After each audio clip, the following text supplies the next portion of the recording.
Good afternoon. Welcome to the All 49ers show. That's Jose Sanchez. I'm Grant Cohn, and the 49ers have just created more cap space. We're going to tell you how in a minute.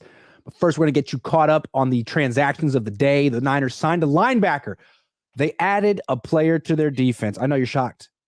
Linebacker Devondre Campbell, coming from the Packers, 31 years old, was an all-pro a couple years ago.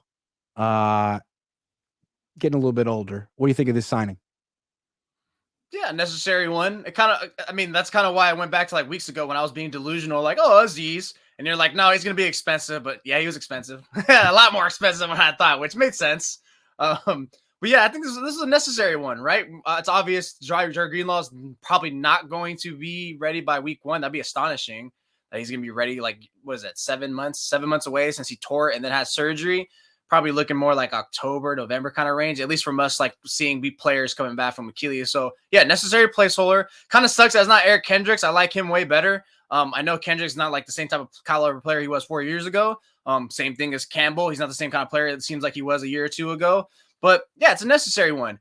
I think for the 49ers is you can't just like put your chips on the table on your young guys you have and Jalen Graham and D Winters, right? It's just what happens if they have a mistake, and that's probably going to happen. And we all know that Kyle Shanahan is not the guy who's very tolerant with these young guys to really hit the ground with some stumbles. If you're not hitting the ground running with more than a couple stumbles, you're out. Like that's one thing I thought about. Why you have to go for these veterans at a linebacker placeholder for Greenlaw is like he's not going to wait for that drop off for them to be molded.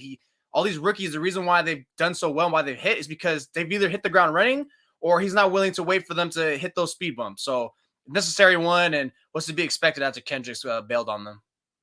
I suppose he's a better player than Oren Burks, but I don't know how much better he is at this point. And I feel like relying on a little bit of Campbell and a little bit of Greenlaw this year might backfire. So it's not the end. It's not the last. It doesn't have to be the last move at this position, is what I'm saying. They need another linebacker. If they were to draft one in round 2 or round 3, that would make a lot of sense to me. More sense than just rolling with a 32-year-old and a guy coming off an Achilles. Not to reduce them to that, but that's what it is.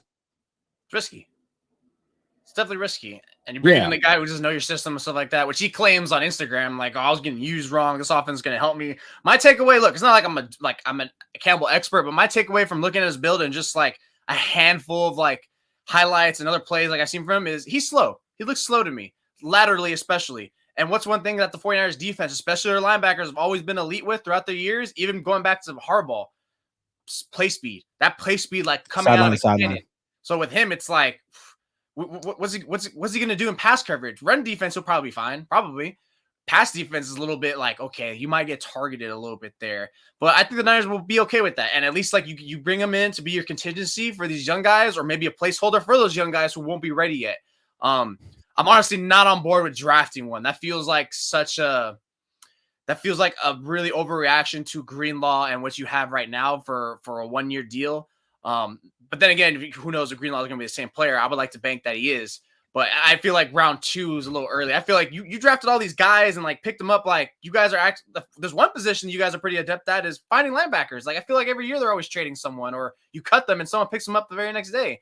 So let's see what's up with Jalen Graham and D Winters. It's true. Those guys were D Winters was a 6th-round pick. Jalen Graham was a 7th-round pick. I'm not saying give up on them, but a lot of times you're drafting special teams players at that spot, and if they turn into starters, that's great. What you have at the linebacker spot right now is Fred Warner and Dre Greenlaw, maybe older Devondre Campbell. Put some respect on so you got Flanagan. So yeah, I mean, I'm cool with them taking a linebacker, but it kind of feels like they handled that. I mean, like you said, they got Flanagan Fowles and Devondre Campbell. Not a needle mover, but what are you going to do? You're not. First of all, what kind of market was out there? You're not going to cash out on a Bobby Wagner, right? They wanted Eric Kendricks. Kendricks would have been better. Kendricks, I agree. Kendricks would have been better. I like Kendricks. I'm a big fan of his. I think, yeah, definitely would have been better. But he said, I'm going to go to a place where no state I'm going to get taxed. They're probably paying me more, familiarity. And look, I think the biggest thing is he's going to be an indefinite starter over there. You come to the 49ers, you're not an indefinite starter here. Because if, God forbid, you're playing bad towards the end and Dre Greenlaw's ready, bye. I mean, not bye, but like, there's a reduction. especially when you're on a 1-year deal, right? Doesn't it make more sense to be a full-time starter so you get more tape and look impressive so you bank on yourself the next year? So Kendrick made sense. It just sucks with the 49ers. You got duped by quote-unquote one of your rivals in the Cowboys. Yeah, it's like what they're offering linebackers. Hey, why don't you can start here until Greenlaw gets back, which it could be next year or week 2. So, I mean, what do you think? And Campbell took that, and Kendricks thought about it and didn't. Got a 2-year deal with Dallas. So seems like the best the Niners could get given what they were offering. And probably they would prefer one of these young linebackers to step up, but they were really late picks. They were really late picks. And given how important linebackers are to this defense and defenses in general in modern NFL with all those passes going over the middle, I really wouldn't be against them drafting a linebacker.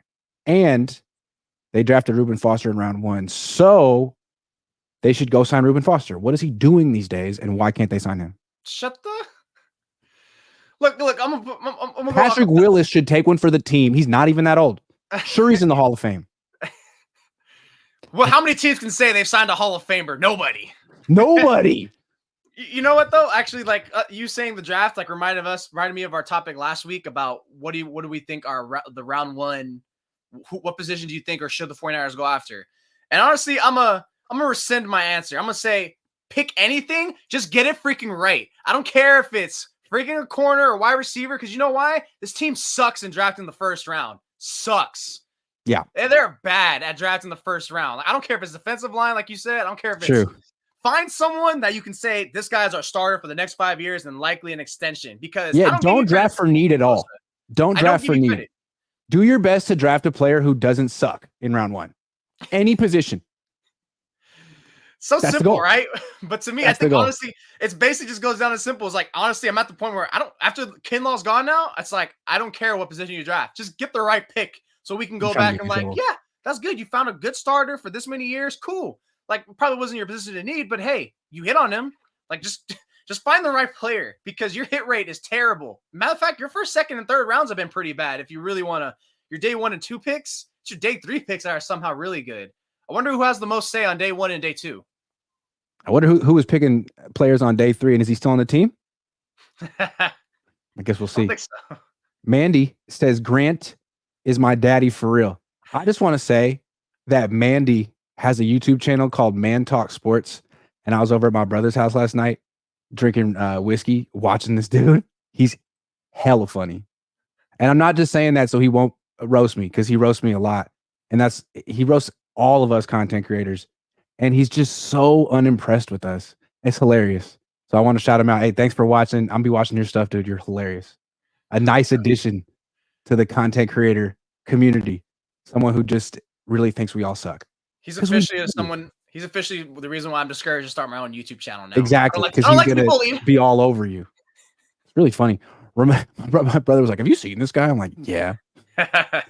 Yeah. Niners signing Isaac Yiadom, 1-year deal. Who? Is that true? Let's see. Let's break news. I mean, let's react. You want to break news right now? Let's react. Jimmy Garoppolo signing with who? The LA Rams. No, he's not. The Rams are signing former Raiders 49ers quarterback Jimmy Garoppolo per Adam Schefter. No, they're not. He's going to the LA Rams. No, he's not. He's going to the LA Rams. Okay. All right. So what do we talk about first? Garoppolo? I guess we got to talk about the cornerback first. Okay. All right. Hold on. Let me get some intel on Isaac Yiadom. He's coming. Isaac Yiadom. Okay. Hold on. So he's been on like 8 teams. Jesus. He's a corner, that guy? Isaac? Yeah, he's not that old. He's 28. And he's been on Denver, New Orleans, Green Bay, Houston, and the Giants. So a special teams guy with hope that you can bring him in. Last year he gave up a quarterback rating of 83. Year before that, 118. Does he actually play defense? Or is he just in there for like emergency roles? Good question. Hold on. That's the thing I can't take serious about these corners things. Like that was one thing I'm thinking. Like, are they actually going to look for signing like a legit starting corner? I don't think they He should. did last year. He played 500 snaps last year and was decent. Okay. Maybe competition, maybe special teams and see what's up. Hold on. Let's make it official with a banner and then talk about it like we're experts. Like we have sources on it. Yeah. Let's do that. That's the best way to do it on live streaming. Okay. Oh, thank God I turned on my notifications to Rap Sheet and Adam Schefter. That's such a game changer. Okay, let's do it right now. The 49ers just signed cornerback Isaac Yiadom, free agent. We all know Isaac Yiadom very well, been in the league. He was a third-round pick for Denver in 2018. Who could forget that? And, he bounced around the league a little bit. Played for the Giants, played for the Packers, played for Houston, played for New Orleans. Jesus. Last year, he played for New Orleans, played 17 games, started 8, played 500-plus snaps, and gave up a quarterback rating when targeted of 83.9. Not too shabby. And so now he's here with the 49ers, and it seems, given the extensive research we've done in the last 2-3 minutes, that he is now in line to potentially be that number 3 corner who plays outside. I don't think he would take Diamador Lenoir's spot in the base defense, given how well I know this player.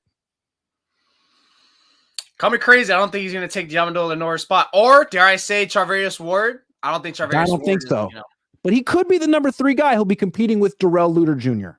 and Ambry Thomas. And statistically, he was better than Ambry Thomas last year. 6'1", 188 pounds, if I remember correctly. 188 pounds. Yeah. So he's a guy. He bounced around, though. He's bounced around for a reason. Why is that? That's scary. Yeah. It's not. Why do you have 6 teams in your 6 years in the league? What the hell is that about? That's true. That's what it feels like. It's probably like true. 14. Still, that's a lot of teams. What the hell? He gave up. His numbers from 2019 to 2021 were just abysmal. He didn't play defense in 2022. He was a special teams guy. And then in 2023, he popped up on the Saints with Dennis Allen and had a role on the team. Gave up a completion percentage of 48.9 according to Pro Football Reference, and 3 touchdown passes. So I don't know. Maybe he figured it out in his late 20s, or maybe that was a complete aberration and the Niners need to keep looking at cornerback. I just wonder if he was a real starter or he had to fill in for someone injured. Because I know Lattimore gets hurt, but I don't know how many games Lattimore actually missed. And then, I don't know. Well, let's look up. You could probably tell on that reference page what game he started exactly. If he started all of them, then sure. But if he started like week 4 or something like that, then he was probably someone that got slowly brought on. Or let me check that out real quick. At his pro day in 2018, he ran a 4.56. At the combine, he ran 4.52. So he's a bigger corner, 6 feet tall, not the kind of guy who's going to be. Hold on. Damn it.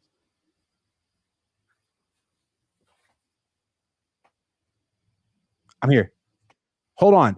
I think I'm figuring out why they got this guy. 2018 Broncos. Who was their coach? Who was their head coach? 2018, wasn't it Vic Fangio? Yep. No, it was Vance Joseph.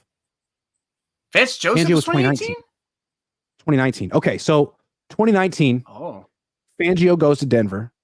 Isaac Yiadom's on the team.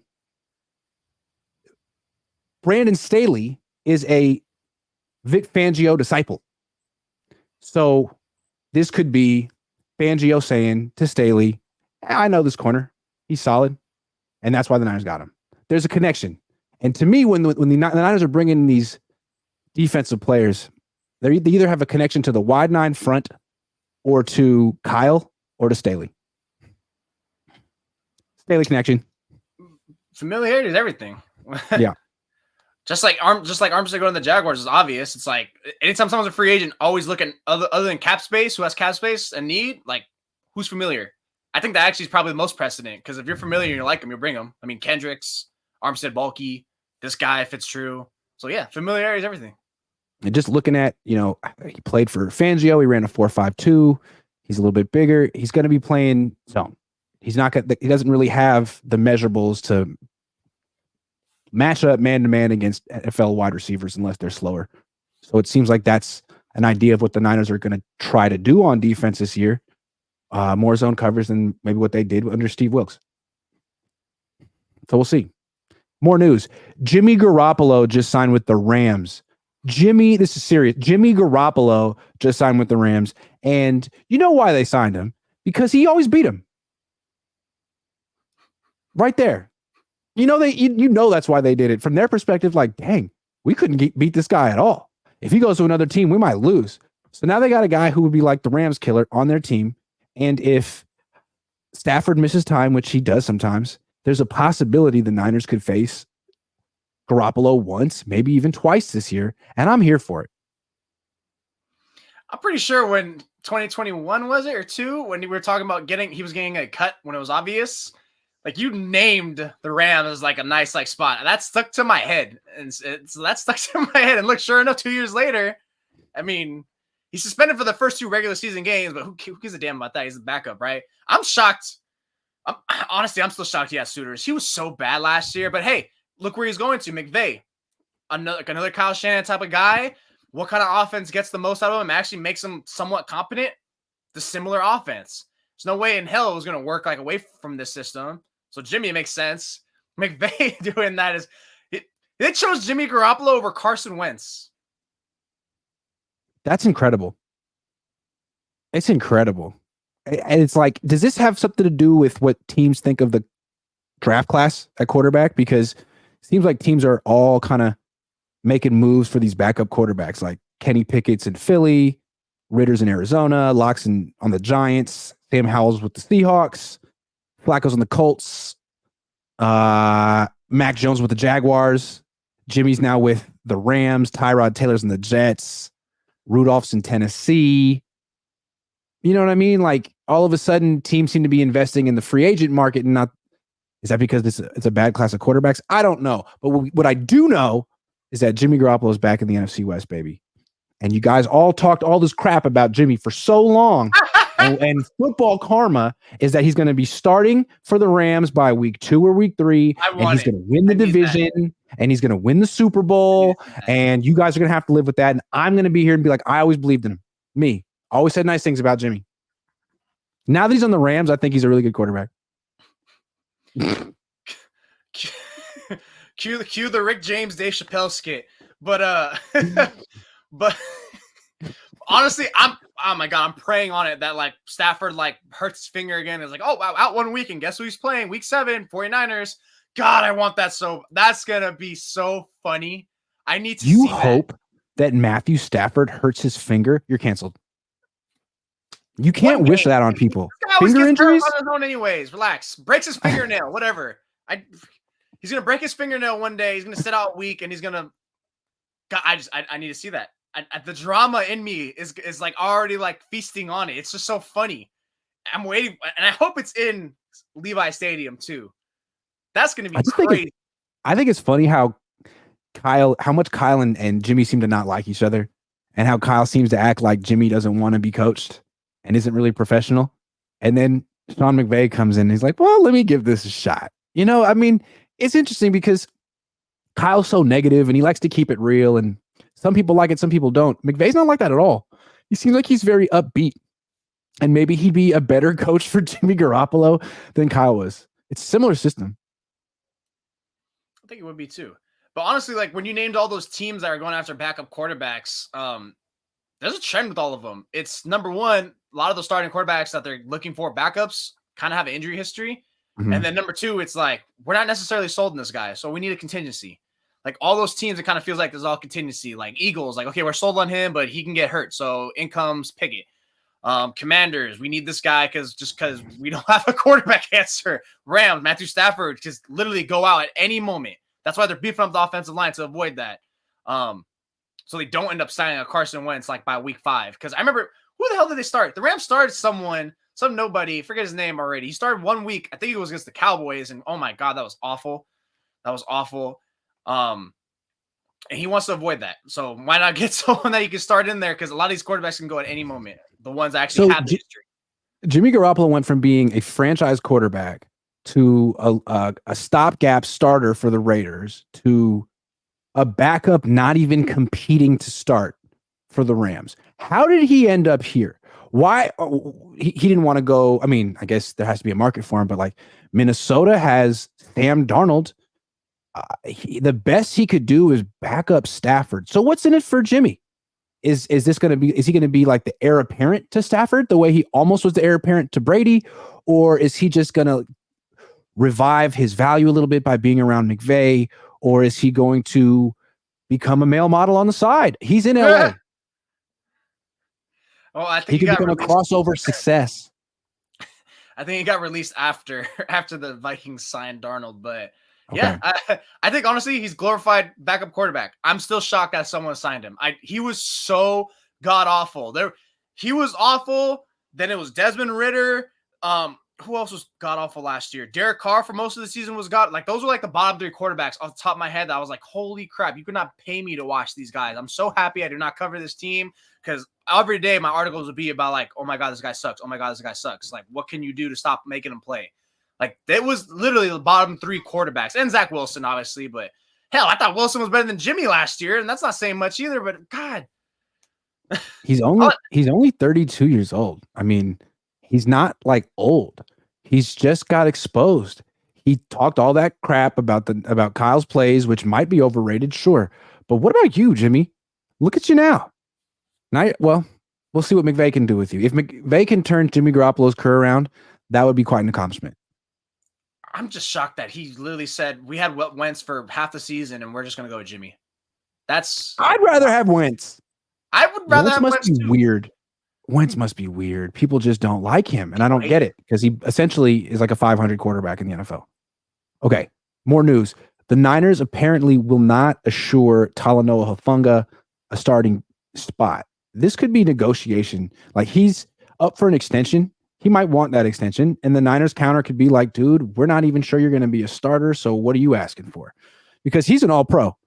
He could come back to the Niners and be like, look, this is what all-pro safeties make. And the Niners could say, yeah, you're not even a starter. So who knows if this is like just posturing or if the Niners really do intend to start Jair Brown at strong safety, acquire a free safety, and sit Talanoa Hufanga or trade him. What do you think? I think honestly that little nugget that was dropped means that they kind of weren't already too fond with him before he tore his ACL. It can't just be directly because, he tore his ACL and now we routed him. Like, no, I don't think it's just as simple as that. Like, there's been players that have been injured and they still believed in them.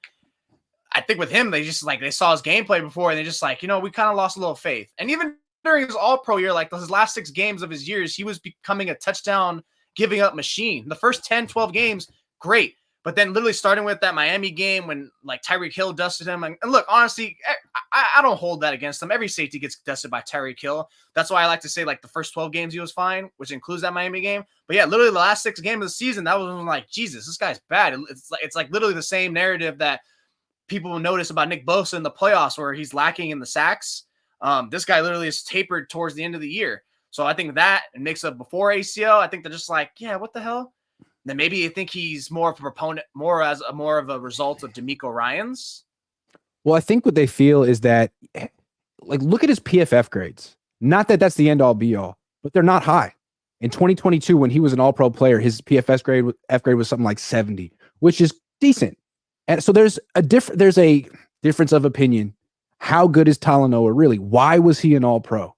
Well, some might say, PFF might say, well, he had a lot of splash plays. He had the interceptions, he had turnovers, he was on a great team, he was playing in prime time, he knows Troy Polamalu, like he has all these things going for him that makes him like the first guy you think of at safety. But is he really worth what an all-pro safety is going to make? And I think the Niners thought, no, let's draft a safety just in case we're in a position where we kind of like have to give Talanoa all this money because we don't spend on safeties to begin with, and this guy could get really expensive. Turns out he got hurt, and he's not really expensive right now. But instead of giving him an extension, they might say, hey, play out your rookie deal. Or if you don't like it, we'll trade you. Although you'd be trading low right now. Yeah, I think we're also seeing like a changing of the guard in terms of how safeties are viewed. Like I read like an amazing CBS Sports article like a week ago. I forget the name of the guy, but it was brilliant where, you got the Broncos cutting Justin Simmons. and you have several other teams cutting fine safeties that almost any team would damn near like pay for. But it's kind of part of that too, at least more than just like Hufanga, where it's like, hey, we could mitigate this by going cheaper. Like, why are we going to pay this guy who we probably weren't too fond of before his ACL, and now he's coming off an ACL? Start of the season's a toss-up. Is he going to be even close to that elbow player who was making those splash plays? Was that because of D'Amico Ryans? And, we could probably shade away from him because too high safety look. I mean, why was he so excelling? Because D'Amico would run like a good amount. I'm not sure exactly how much, but what was a good amount of single high? Like, he would run it at times, and that's when he would drop Talanoa in the box. I don't think that's what they kind of view as a thing anymore, maybe under Sorensen. So there's a lot of probably things that they're envisioning in terms of the player, the way the NFL is moving, and maybe probably towards what they're going to start calling. I think what's going to be telling is if they do sign someone in free agency, which I don't know how the hell they're going to do that, afford someone, is which player do you sign in safety? If it's like a Justin Simmons somehow, because that name has been linked, then, oh my God, Hufanga, you're gone. Like, no way. There's no way. And then at that point, trade him to Houston, because I'm pretty sure D'Amico would trade him like a 4th-round pick for him or something like that. Yeah, I think depending on where they go at safety to replace them or find an addition, that's what's going to be the most telling of what they're going to do with them. What's funny to me is I felt the defense was better with Hufanga on the field. Like, maybe the Niners agree with PFF and think he's overrated, but I think he's a playmaker. I think he has a nose for the football. He tends to get interceptions like 3-4 a year. I think there's a place for him on your team. There was that stretch in 2022 where he was giving up big plays, but then it seemed like he corrected it. I think they might be wrong here. I thought one of the reasons their defense kind of fell off down the stretch was that he wasn't out there. And I mean, is that not an excuse? Like, I don't know. Maybe I'm wrong, but I thought they were better the first half of the year when he was on the field. Nothing against Jair Brown. I think he's good too. Yeah, I think he's good too. And obviously, you're going to need 2 safeties, right? Because other than Jair Brown, who else do they have there? You're going to bring back Gibson back? I think they're turning the page on him now. Yeah, but it's clear they want a starting free safety that it's not either of these two on the team, and it's not Gibson. They just signed a linebacker and a corner. Maybe they'll take a free safety with their first pick. Maybe, yeah. Yeah. Look, I think I agree. I'll come on your side. Like, I think Hufanga's a fine player, like not all pro caliber. Like, but I think he's a fine player. He's a starting caliber player. That's like, yeah, keep him on there. It kind of feels like almost a luxury for you to be going after safety when you have these other places that I feel like you should really address more. Like, I know you've pretty much like built like your necessary defensive line starting, but I feel like I can still use a boost. Maybe corner, your offensive line especially. But look, the way the actions the Niners are playing, it's kind of revealing that they might think offensive line is fine, or they think offensive line is their answer in the draft, and defensive line is not in the draft, and safety is just somewhere where we're just going to look for any avenue to try to upgrade with.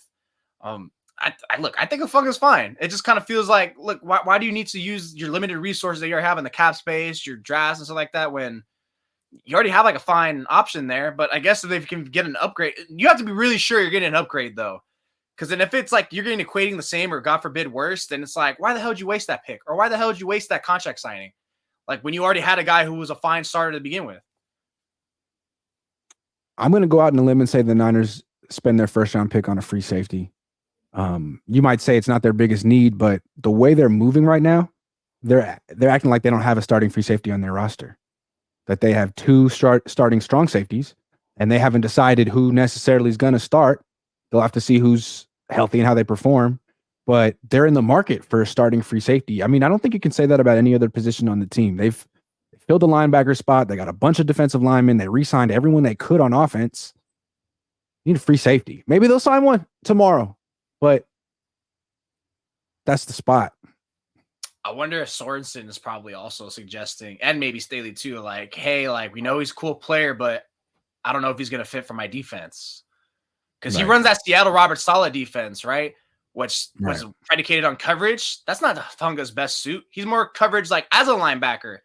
And Sorensen spent times as the passing game coordinator with Hufanga and was hands-on with linebackers a year ago. So he knows what it's supposed to look like with the linebacker or type of safety coverage. And I think he probably knows, like, that time where you just constantly dropping safeties in the box, like, that's not a staple. Like, we can use it, but that's not going to be like necessarily like a staple we use like a majority of the game anymore. So I'm just wondering if, like, maybe things like that's what the fit's at. And I don't trust him coming off the ACL. Who knows? It's too much of a question mark. Sounds good to me. Let's check in with our sponsor. BetUS and see what the special bets are for free agency right now or for the upcoming season. You got Brock Purdy right here. Let's see what they got. Let's see what we can throw $10 on for fun. Will Brock Purdy throw 5,000 plus regular season passing yards? Oh, hell yes. You can only bet yes on this, which is hilarious. I'm definitely 5,000? betting the yes. Plus, 5,000 plus 1,400. So I'm betting on it. Those are just great odds. I don't care. Anytime you get plus 1,400 odds, you got to take that. So I'm betting $10 on him to throw for 5,000 plus yards, and I get $140 if he hits it. I want everyone to remember that I bet on this right now.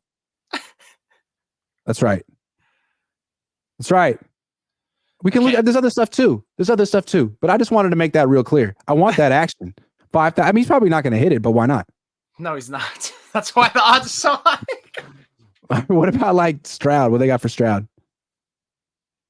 What? Interesting. There's like 4,200? 4,000. I guess people just hold Purdy to a higher standard. What about Josh Jacobs with the Packers? 1,000 rushing yards? Like, yeah. What are you talking about? Mm-hmm. What would you put? What's his odds? It's minus 120 for both. Whack. I'm taking that though. $10 on Josh Jacobs for sure. Placing my bet to win $8. To win $8. Yeah. Hell yeah. Let's go. Place 2. Let's get one more. McCaffrey, Derrick Henry. The Falcons in general. What about the Falcons? Wins? 10 plus wins. Oh, 10 plus? Wait, it has to be 10 or more than 10. More than 10. So 11. So either bet 11 wins or under wins. Ooh. Yeah. Well, there's no under. It's just yeses. I'm gonna say Atlanta no. to be 6-0 in the NFC South plus 1,500. You know I want that. No, plus 8,000. Undefeated. I think I like that too. Just go a little small, something like that. That would be dope because Atlanta undefeated. I'm definitely betting on that just for the action of it. $10 to win. Hold on. $10 to win 800. Got it. Doing it. Atlanta, I think they're going to be undefeated this year. They're just that they got Kirk Cousins. I've always liked them. If you guys want to make really calculated smart wagers like the ones I just did on BetUS, use the link in the description. Hold on. Wait a second. I don't need to say any of that. BetUS, America's favorite sportsbook and casino. Live betting and racebook. We're celebrating 30 years with a historic offer. A 125% sign-up bonus on your first 3 deposits. Plus 10% gambler's insurance. Get started today. BetUS, where the game begins. That's right. All right. Back to the show. That's right. So the title of the show is The Niners Just Created More Cap Space. They did it by restructuring George Kittle's contract. He was scheduled to make a whole hell of a lot of money, and now his cap number is $9.5 million, which is quite reasonable. They did the same thing with Javon Hargrave. And so next year, if the Niners want to cut or trade George Kittle for any reason, that goes for Javon Hargrave as well, they'll be in the Eric Armstead situation where they can do it, but they kind of have to do it as a June 1 move because it doesn't really help. Putting themselves in a tough situation. You'd think the Eric Armstead experience would teach the Niners to avoid this, but maybe they don't care. Maybe they felt, we'll just ask the guy to take a pay cut if we have to and then cut. I don't know. What do you think about creating cap space this way? I don't think they care either. I think think in care. terms of Hargrave, I fully expect that, to be honest, because look at who projecting on the defensive line. Who's beyond after this year? It's Hargrave. You need someone to be a constant on that defensive line that you don't have to worry about. Now, you can argue and debate, like, is he actually worth his contract? Like, whatever. The point is, he's still a pretty fine starter. That's, like, cool. I think most teams would like to have. So, yeah, restructure him. Pretty much locks him in for the next couple of years, right, at least. So now it's like, unless, God forbid, you want to do another, like, Armstead. But I don't think that. I think, at least with him, you keep that constant. And fine, we'll live with it. Because what the odds he actually drops off significantly in a year or two? Like, kind of low, whatever. So I'm fine with that. That made sense to me in terms of you have someone there, don't worry about it. Kittle's the one that's interesting because you just went through the late portions of your season, not just a Super Bowl where you didn't utilize him. You just view him as like a flexible tight end. A flexible offensive tackle who's your check down release guy or like 4 or 5 designated feature plays a game, which, he was an all-pro this year. he can still play, but there's always still that question, like, is he going to maintain it? But you don't use him enough. Injuries, that's always a factor with him, no matter what. That's the one that's wild to me, the Kittle one. Just again, mainly because of usage. So that one is like, now you're kind of putting yourself into that arm set again, where you're retracing your steps, and you're going to be in the same position where you're asking him to take a pay cut, or you're going to end up cutting him post June 1st again. Kittle has played in 12 career playoff games. Here are his receiving totals, yards in these games, game by game. I'm going to go through his game log starting in 2019. 16 yards, 19 yards, 36 yards in the Super Bowl. 2022, 18 yards. In Green Bay, 63 yards. Against the Rams, 27 yards. Last year against Seattle, 37 yards. Against Dallas, NFC Championship game, a divisional round, 95 yards. NFC Championship game, 32 yards. Now the quarterbacks got hurt. Green Bay, wild card round, a divisional round, 81 yards and a touchdown. What a performance by Kittle. NFC Championship, 27 yards. Super Bowl, 4 yards. Dude, he's just not a playoff performer with about 2 or 3 exceptions. And you're signing him, you're restructuring him again? I don't know. I don't really like it. I think it's a mistake. I think that's why they're bringing like LinkedIn rumored to wanting another tight end, right? More of a receiving threat, so you can use Kittle more as the same role and bring in a second guy to be that receiver. So that way they can run pass plays out of those run set formations. Because that's one of the things like that's good to like and not like about the 49ers passing game, where if the run game's going fine, cool, we're going to run out of this run play set. Guess what it is? You're not going to know, and things are open. But if you're getting the run stuff, like in the Super Bowl, then it's like, okay, well, now this guy's just a blocker. Can we actually take him off the line? Is everything picking up? Or they really need a second tight end to pick it up, to really be someone who's like a zone killer or like a man beater some way. So unless it's going to be something where you find like your tight ends that you brought, Braden Willis or Cam Latu, they're probably going to draft another tight end too, more of a polished actual receiver, unlike these guys who were not necessarily, proven like a Cam Latu or Braden Willis, who's barely switched positions in the final year or two of his career. You're writing off Cam Latu already? Yes. Shame on you. Me too. All right, well, look, hopefully the Niners don't get themselves in trouble with these restructures. If you're just tuning in, we talked about the Niners' newest corner, Isaac Yiadom, earlier in the show. He played for Fangio, who Brandon Staley coached for Fangio. There's going to be some of those principles in the coverage scheme, and that's why he's here, most likely. He played last year for Dennis Allen and the Saints and had a pretty decent year. So now he's most likely the number 3 corner, unless Ambry Thomas smokes him in training camp, which Ambry's a gamer. Let's put it that way. I'm kind of sick and tired of the Ambry Thomas disrespect. He was a fine corner last year. He was fine. That's what I'm saying. He plays his best on Sundays. They benched him. No, I didn't bench him. They benched him. All right. I was telling. John Feliciano. The 49ers have re-signed John Feliciano to a 1-year deal because anytime you can bring back one of the worst offensive lines in the league, you got to do that. It's important because a bad offensive line with continuity isn't bad. I don't know. You tell me, is this a good move? I'm sorry. I'm just being snarky. He was fine last year. He wasn't bad. He didn't cost me any games. No, he was excellent, I think, considering he filled in for left and right guard. Yeah. Like it's what he was making. Look, I'll always prop up someone who's like an average or a solid player if they did versatile roles, or if they're just a versatile player, because that trade alone is already pretty damn elite to me. So you went left and right guard and you were fine. You were solid. Bring him back. I advocated to bring him back. And look, you left with like Brent mentioned like all these Super Bowls and playoffs. Like, look what happened when he got injured in the Super Bowl. That right side of the offensive line became whatever to worse. You don't want Burford out there. Now, when you have Feliciano, you could still have him compete.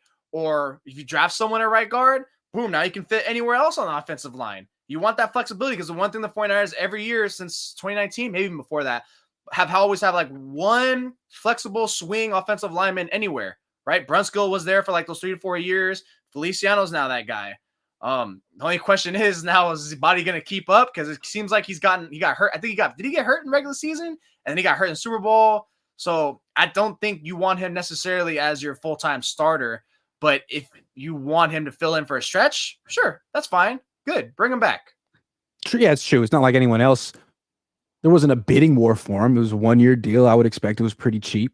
I just would like to think that the Niners aren't done. They just brought back McKivitz, Feliciano, Ben Barch.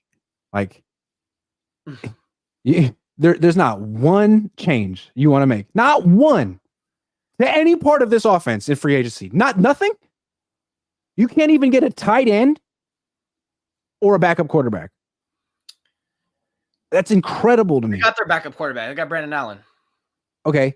One new element. One player who wasn't on the team last year. One. At any position on the offense. Preferably the offensive line. Nope, not going to do it. The offense that have 5 All-Pros? And an MVP caliber player? The offense that really didn't get it done in the Super Bowl. Oh, the Super Bowl. What about most of the season, though? Okay. Against the best defense in the league? So, what happened in the Super Bowl? It was just one of those things? They got locked up. One of those things? Just running back? Uh-huh.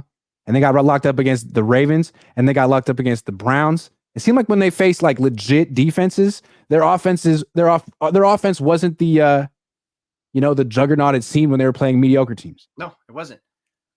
So add something, Kyle. Add one thing. So is that answer in free agency? No, it's not. If anything, if you're gonna make a wholesale change, do a trade. Guess who might get traded? Brandon Aiyuk. I just think it's funny. Like, Chase Young wasn't good enough for the 49ers. Like, get the hell out of here, Chase. Is he worse than John Feliciano? Chase Young was good in the Super Bowl. He definitely Chase Young had a sack in the Super Bowl. He played hard in that one game. What did you do the last game? What did you do the last game? The game before that. Game before that. I don't know. Look, I think what this is telling me, at least how I'm interpreting it, is offensive line, we want to invest that in the draft more so. Defensive line, well, first of all, defensive line, they had 7 players that were free agents. So shit, they had to sign. They literally had to field a team. So of course they needed to do that. You don't have to field a team. That's not true. Round 1, they're going to go safety. Round 2, linebacker. Round 3, running back. Round 4, kicker, defense, cornerback. That's how it's going to go. I know I skipped a comp pick or 2 in there. Probably. But that's how it's going to go. Sorry to be a downer. I just know this team. They're fine.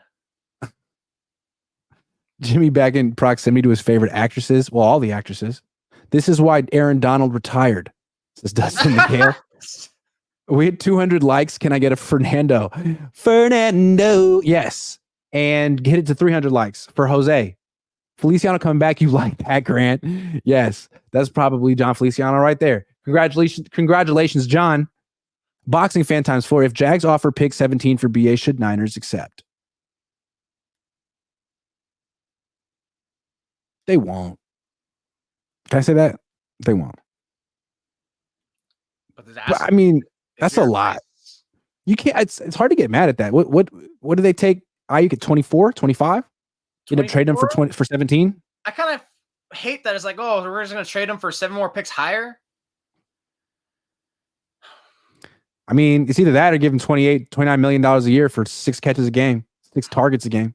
It just sucks because you have that Debo contract on the books. It does suck. Hey, maybe Debo will take a pay cut for Brandon because they're friends. Oh, yeah. Or trade him post June 1st, like how you wrote to the Ravens. That'd be awesome. Hey, Debo and the Ravens would be nasty. I would love to see that. It'd be good for them. Yeah. Lamar, they kind of need them. Ooh, that's going to be sick. Ooh. That was nice. I like that. Tackle. It would be tough. It would be tough. And they'd still find a way to lose in the playoffs somehow. Lisette Ruiz says, how about we treat Brendan, are you to the Jaguars? Hold on. How about we trade Brandon Aiyuk to the Jaguars. We get the number 17th overall pick, and then we swap second and third rounders with the Jaguars. Interesting. I guess people want to talk about trading Brandon Aiyuk to the Jaguars. Okay, fine. This happened yesterday. There's news that the Jaguars, I guess, would be interested. He's a really good player, and they don't have a number one receiver. And it seems like Brandon Aiyuk would be interested because they don't have a number one receiver, and they got a good quarterback, and there's no state taxes in Florida, which is apparently important to a lot of people, including Eric Armstead. So maybe. But better quarterback too. Yeah, I mean, Trent Baalke could sort of tamper, right? He could do some tampering and tell Aiyuk or his agent, hey, don't accept anything less than this from the 49ers because we give you that. So if you want $28 million a year, just be patient. I don't know. We actually did like a little quick radio hit on Jacksonville radios yesterday, and we talked about this a little bit. Like, oh, what is the legitimacy? Do you think like us upset? And it's like, well, it's quiet right now, but I think it's obvious that this is not going away anytime soon. Because why? He's not going to get extended until July or August. Like, that's the 49ers shtick. I kind of don't get why they do that. One factor I think of is like, okay, well, what happens if they somehow get hurt in the offseason? And I don't know, maybe they're just trying to look for some way in that off chance maybe to lower his value. But that's such a risky business too, because you have other players up for deals, and it's just going to keep resetting that number where Aiyuk's going to just be like, oh, I want to one up that. Oh, I want to one up that. I want to one up it. So yeah, I'm kind of confused with why they brought that game. I'm not sure if any one of you guys have ever asked John Lynch and them, like, why do you guys like do that? Is it because you have too much on your plate to focus on that? Like, that's a question I would love to be asked. I don't recall. It's that I know for sure wasn't asked with Bosa. Before that, like, or are you guys waiting to configure all this money with the draft and free agency, and then it's like, okay, now we know we have a clear consensus of what we have to do. Yeah, that would make sense. But it's like, I feel like when you have core players like from Fred Warner, Bosa, and Kittle all the years past that, and Debo, that's like, wouldn't you want to do that now though? And that's a good question. Yeah, it's a good question. We'll have to ask him that. Ben says Logan Thomas still out there, the missing piece. I would like Logan Thomas as a number 2 tight end. I mean, be cheap. How about if we just trade Kyle? LOL, says Gerardo. I'm down. Been down for years. You could get a whole lot for that. Why not? Who's your coach? Chip Kelly, your boy? You could have done it a couple years ago, and it could have been D'Amico Ryans, but no, you didn't want to do it back then. But now you got freaking Brandon Staley. You got Brandon Staley. He's good. He's right here. God, please don't. Jose. If Brandon Staley ever became the head coach here, I'd become like his hater, the same, or not his hater, but I would be like on his noodle, the same way you be on Kyle sometimes. On his noodle? Yeah, on his noodle. Oh, okay. Fair enough. Well, I'm going to say Staley's closer to being out of the league than being a head coach again. I got a totally different question, though. Will the Niners regret letting Eric Armstead leave? No. He's just, I'm really banking on, I think his body's breaking down. This is a concern. Like I specifically remember this article I wrote like 2 years ago, like 49ers concerns of Eric Armstead going into the season. And then even this season again, body breaking down. Still a hell of a player when he's available. When he's available, if healthy, if those always follow after, then hell yeah, it made sense why the 49ers wanted to trim off a little bit of his salary. Honestly, a little bit. When I heard that, it's like, okay, maybe he would take it. He's made over 80 million in his career. Maybe he does it. He'll still get paid a little bit amount. But no, he banked on himself. And sure enough, he's getting paid the same. Honestly, he's probably getting paid more now. I know he's getting paid $1 million less, but no state income tax. I think he's making more now, right? At least or close to it. Close to it, yeah, maybe. So I think it makes sense because the 49ers, like, look, they couldn't like stomach that number. I'm just a little shocked that they were still okay with that dead money, because I remember like after like Super Bowl's over, you start thinking like, okay, what are players that they can move off of? Because salary cap, they were kind of in salary cap hell, right? They were above the limit going to free agency. Who's the number one player they can get rid of? In my head, Eric Armstead. But who the hell wants to take him when he's always hurt? And that number made no sense. And of course, you're not going to. Yeah. We make the same case of like, oh, trade Debo Samuel. Well, you know what? You can't because dead kid hat. But they just did it with Eric Armstead. So I think now we can actually still talk about what players being gone with that dead cap hit. But Armstead, like, I just think banking on his availability, really. Okay. But here's the thing, though. Let's say what's interesting about it is the Niners are betting against him staying healthy. The Jaguars are betting on him staying healthy. Now it's Trent Baalke, and he gets a little over eager with these That's his pick too. players. So I'm pretty sure he feels a little ego, like, yeah, that's my pick. I'm gonna bring him out. Like, you see that, guys? That was a hit. You know these coaches and GMs be thinking like that. Like, oh, he was a hit. I can add him. I can add that little Armstead trophy to my shelf about how many players I've drafted. I'm sure it's the ego thing. He's a little attached to him. Yeah, I would imagine. So if he plays and stays healthy, the Niners are going to regret letting him go unless they're going to create a bunch of cap space after June 1. If they use that on something to make the team better, then that changes the equation. But I think what's rough about the way they got rid of Armstead is you restructured his contract last year and put yourself in a position this year where you don't really get any savings that you can use by cutting him. So you found savings other ways and you brought guys in, but you haven't made any like big time moves. You lost a big time player when healthy. You haven't made any big time moves. If he goes to Jacksonville and stays healthy, you're going to feel stupid. Or maybe not stupid, but you're just going to feel like that sucks. Dang. That sucks. Because they're pretty much rolling the dice saying, look, we think you're a fine player, but your arrow's not pointing up. There's a chance you're going to get worse and your body's getting worse. Yeah. So that's why they rolled the dice and said, hey, we want to take a pay cut or you can leave. Yeah. And they probably felt confident that he would take a pay cut, because he's pretty much not full-time starter material in terms of health anymore, it feels like. Yeah. And so who do I think's right on this one? The 49ers for exercising caution with a player who's been mostly injured the last 2 years, or Trent Baalke? I guess I got to give the Niners the benefit of the doubt on this one. High risk. Because he's coming off a torn meniscus surgery. Yeah. I got to give the Niners the benefit of the doubt on this one. It's just too bad that they restructured him last year. I could have told him that was a bad idea. That is like he had plantar fasciitis at that point. Especially because he had plantar fasciitis, the broken foot, and the other thing. It's like, Jesus, man, this guy's got bad luck. That's a red flag. Like, is he going to start getting bad luck? He's getting up there in age, which is kind of funny. Like, his career's coming full circle. The first 3 years, always injured. Then he had like a tremendous every game for another 4 years. And now it's like back to, well, now he can't stay healthy again. That's a circle of life in the NFL. Sorry. These things go quickly. Last question. Have the Niners met your free agency expectations? I mean, I don't know what yours were. A lot of prominent reporters in the Bay Area who have nothing but integrity were saying that the Niners are going to make a big splash. And they weren't saying this for clout or to create, views or for their own. No, they wanted, they heard there's going to be a big splash. But there hasn't been a big splash at all. It's been little ripples, some sizable ones, but no big splash. So what about your expectations, Jose? I wouldn't even call it ripples. I'd be calling it still, because pretty much all their moves have been to field the defensive line because they lost 7 players. So it was standard. This one exactly how I expected it. I wrote literally for our site, don't expect the 49ers to be heavily active. Why? Number one, they're in cap hell. Now, of course, they're going to free it up. Probably about 15, 20 million, which they did. And it's going to be about filling out the defensive line and maybe like an addition to elsewhere. This is exactly the way I foresaw it playing out.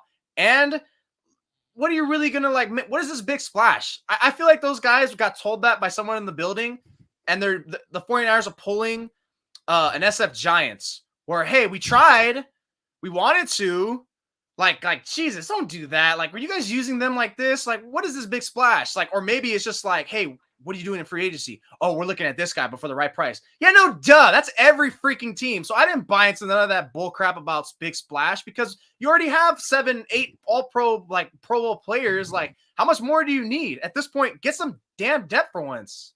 No, I do think that the Niners had a guy on their radar and wanted to get him, and it didn't work out. Joey Bosa.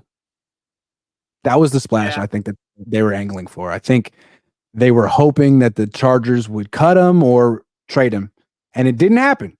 They got rid of Mike Williams instead. But I think that was, if the Chargers had let him go, I think the Niners would have been all over Joey Bosa, despite our protests. Yeah, it kind of felt like reality, which I'm good, because don't. It's a good thing they didn't make the big splash. That's a good thing. Save you from yourself. Yeah. Like, I did not understand. If there's any pass rusher on the Chargers you wish were getting released, you should have wished like hell it was Khalil Mack because at least he would have been worth it. He's healthy, he's dominant, he's effective. Now, Bosa's still a good player, but he's not in his peak anymore. He's not like caliber. No, Khalil but he's Mack. related to the guy on the Niners. They're a family. Sorry. So much reuniting with these guys. We want Luke McCaffrey. We want Frank Gore Jr. We want what the hell is this? What is this? Full San Francisco full house? Like, what is this? Like, I don't get it. Like, what's the enamoredness? Do people not know about Joey Bosa anymore? Like, do you Bloodlines. forget like his name's like this, not the same as 4 or 5 years ago? Yeah. I mean, Joe Montana has kids. They played Jerry Rice quarterback. Jr. Yeah. There's a Jerry Rice Jr. He went to UCLA, but it's a different Rice now. Brendan Rice. Oh, yeah, excuse me. Yeah, Brandon Rice, yeah. Look, I'm not this whole like not touching the offensive line and overhauling the defensive line to me is like a troll job from Kyle. It's classic Kyle. You lose the Super Bowl. Pretty much everyone agrees. All right, now you're going to overhaul that offensive line, right? Like now it's time, right? And he's like, yeah, that's what I ain't going to do. Like, oh, you're going to tell me what to do? I'll do the opposite. Always does that. And I love that about him. How are they overhauling the defensive line when they have 7 players free agent? Because they could have re-signed their free agents like they did in the offensive line. Why would they re-sign on offense? Colton McKivitz, he's great. John Feliciano, bring him back. Ben Barch, really, really promising. But on the defensive line, it's like, sorry guys, we have really high standards around here. What was worth signing on that defensive line? Javon Kinlaw at $8 million? How the hell did he get $8 million? First of all, how the hell did he get $8 million? That's insane. Good question. I'm not saying that. I'm just saying like Chase Young worth bringing back? No. Randy Gregory's was Colton McKivitz worth bringing back? No. Cleveland Farrell? Was Feliciano worth bringing back? Like, sure. I mean, yeah, Chase Young would have been worth bringing back if you gave him a 1-year deal for $2 million. Like, he could be there. Probably he might not make the team. That's the thing about these guys. When they hit the free agency, they think they're bigger. They think they're better than they are. Like a Kinlaw. Like there's so many contract guys seen where it's like, wow, there really is an offer for everyone. That's insane to me. Like Armstead, $17 million. That was a gamble. It's like he's not gonna get that. Like sure enough, he got that. He got the same deal, if not more. Free agency is such a freaking like it that factors into like the re-signing equation. And it's not like none of these players they let go were like that great. So that's why I don't view it as an overhaul because number one, they were already free agents. Number two, it's like, it's fine. You replace them with other guys who are the same, if not probably better. Like nothing's a needle mover up or down for me. It's all fillers expected. Like Feliciano is the one offensive lineman they added last year. Since other than him, they haven't added an offensive lineman to this team in years. What? The two positions that I don't get with the Niners, offensive line and tight end, they have no plan for those two positions ever. I don't know how the hell they got George Kittle. They lucked out on that one in round 5, year 1. If they didn't get George Kittle, they've got nothing at that position. Nothing. They don't even try at the offensive line anymore. They're like, you know what? Let's just be happy we got Colton McKivitz and John Feliciano and keep it pushing because we don't know what we're doing. They try at offensive line. They just suck at picking the people. Suck. It's like a baseball player. It's like, he has a 100 batting average, but at least he's swinging, right? He's still swinging out there. He's not connecting. That's the Niners at offensive line, which, get ready because I think they're going to really – that's where I would think the real huge reloading is going to be in that draft. Jeff Caravella says, don't understand not dumping Debo and keeping Aiyuk. Is Debo type talent lower in supply than an Aiyuk type talent? Cost value ratio on Debo is rough. Yeah, and from what I hear, I mean, there's guys in the draft this year who are kind of Debo-esque. So maybe if the Niners draft like a yak type receiver, that could indicate that they would be interested in trading Debo Samuel after June 1. Something to think about. Something to think about. Slide 20. They could take a wide receiver in round 1. They could do that. Slide 23. How much is Kyle Banana Kant worth in a trade? First rounder. At least a first. Maybe Sean 2 Payton firsts. went for a first, didn't he? No, he went for a second. John Gruden went for 2 1s and 2 2s. And cash. Shiza P says, is this a better D-line without Armstead? No. No, but the thing is, when you have Armstead, you're without Armstead a lot because he misses so much time. That's the problem. Jeff Caravella says, theory, they regretted picking Armstead over Buckner for years. They need the money for depth now. Kinlaw was the answer for trading Buckner to keep Armstead. Both had both bad memories gone now. They can finally move on. Thoughts? I don't think that maybe, I don't know. Maybe. I think with Buckner factors in at this point. Maybe after the first year or two, but after that, like it's like it is what it was. Because as much as it was a loss, like it didn't like change the difference in them like winning Super Bowls all these years. It was always quarterback, no matter what. I was thinking, like, they probably regret giving him that extension last year. They probably regret restructuring his contract last year. That's the one that, yeah. Then I was thinking, and maybe they just regret keeping him instead of Buckner altogether. Maybe they finally came around on that one, as they should have. Dazza says, still holding out for a big O-line draft, although Nick Allegretti would have been good. I mean, Adam Peters liked him. It makes you wonder, if the Niners still had Adam Peters, would they have been signing offensive linemen such as Allegretti or no? not? Because they don't have the same cap space. It's all tied up. You're not allowed to spend any cap money on offensive line either. You have to go to every other position first. You have to be completely fortified at every other position before you can even think about that spot. It's important. Well, 5 players to field your actual defensive line starting and position group makes more sense than investing in one heavy guy, because, you kind of need a fielder. Kind of. All right, guys, that's our show. All 49ers. Thanks for watching. Jose Sanchez. Follow him on Twitter. Read us at si.com/NFL/49ers.